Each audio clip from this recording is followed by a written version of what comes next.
To the point programme में एक बार फिर से आपका स्वागत है। आज का विषय है 26वें मुख्य चुनाव आयुक्त। सबसे पहले देखते हैं ये चर्चा में क्यों है। हाल ही में ज्ञानेश कुमार को नए मुख्य चुनाव आयुक्त के रूप में नियुक्त किया गया है। इनका कार्यकाल 26 जनवरी 2029 तक रहेगा, जो अगले लोकसभा चुनाव कार्यक्रम की अपेक्षित घोषणा से ठीक पहले है। इसके अतिरिक्त हरियाणा कैडर के 1989 बैच के IAS अधिकारी विवेक जोशी को चुनाव आयुक्त नियुक्त किया गया था। अब जानते हैं मुख्य चुनाव आयुक्तों की नियुक्ति के बारे में। चुनाव आयोग में एक मुख्य चुनाव आयुक्त और 2 चुनाव आयुक्त होते हैं, जो सभी समान दर्जा रखते हैं। हालांकि CEC को बराबर में प्रथम माना जाता है। पहले इनकी नियुक्ति को नियंत्रित करने वाला कोई संसदीय कानून नहीं था, इसलिए राष्ट्रपति इन्हें प्रधानमंत्री की सलाह के आधार पर नियुक्त करते थे। मुख्य चुनाव आयुक्त और अन्य चुनाव आयुक्त नियुक्ति सेवा की शर्तें और कार्यकाल अधिनियम 2023 ने एक संरचित नियुक्ति प्रक्रिया शुरू की। अब कानून मंत्री और 2 वरिष्ठ नौकरशाहों की अध्यक्षता वाली एक खोज समिति 5 उम्मीदवारों को शॉर्टलिस्ट करती है। फिर प्रधानमंत्री, विपक्ष के नेता और प्रधानमंत्री द्वारा चुने गए केंद्रीय कैबिनेट मंत्री वाली एक चयन समिति मुख्य चुनाव आयुक्त और चुनाव आयुक्तों का चयन करती है। इसके बाद राष्ट्रपति औपचारिक रूप से अनुशंसित उम्मीदवार की नियुक्ति करते हैं। नए अधिनियम के तहत पात्रता और कार्यकाल।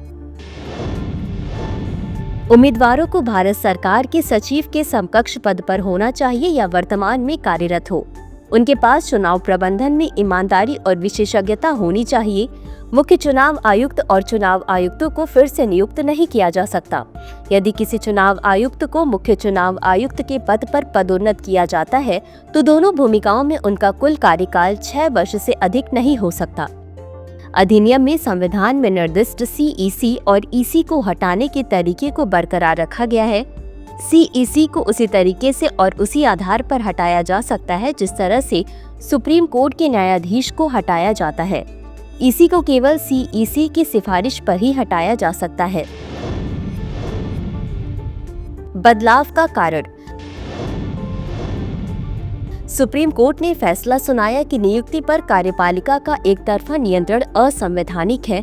न्यायालय के 2 मार्च 2023 के फैसले में संसद द्वारा कानून पारित किए जाने तक अस्थायी रूप से प्रधानमंत्री, विपक्ष के नेता और भारत के मुख्य न्यायाधीश से मिलकर एक चयन समिति की आवश्यकता थी। हालांकि सरकार ने बाद में 2023 अधिनियम पारित किया, जिसमें CJI की जगह एक केंद्रीय कैबिनेट मंत्री को नियुक्त किया गया। एसोसिएशन फॉर डेमोक्रेटिक रिफॉर्म्स ने CJI को चयन प्रक्रिया से बाहर रखे जाने को चुनौती दी है। सुप्रीम कोर्ट 19 फरवरी 2025 को मामले की सुनवाई करेगा, ताकि यह निर्धारित किया जा सके कि संसद कानून के माध्यम से अपने फैसले को पलट सकती है या नहीं।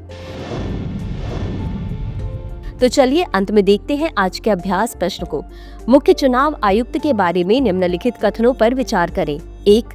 राष्ट्रपति प्रधानमंत्री की सलाह के आधार पर मुख्य चुनाव आयुक्त की नियुक्ति करते हैं। 2.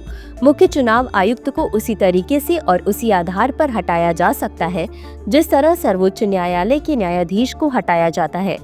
उपरोक्त दिए गए कथनों में से कौन सा या कौन से सही है या सही है? A केवल 1, B केवल 2, C 1 और 2 दोनों, D न तो 1 और न ही 2। इस प्रश्न का उत्तर कमेंट बॉक्स में जरूर दें। आज के लिए बस इतना ही। धन्यवाद।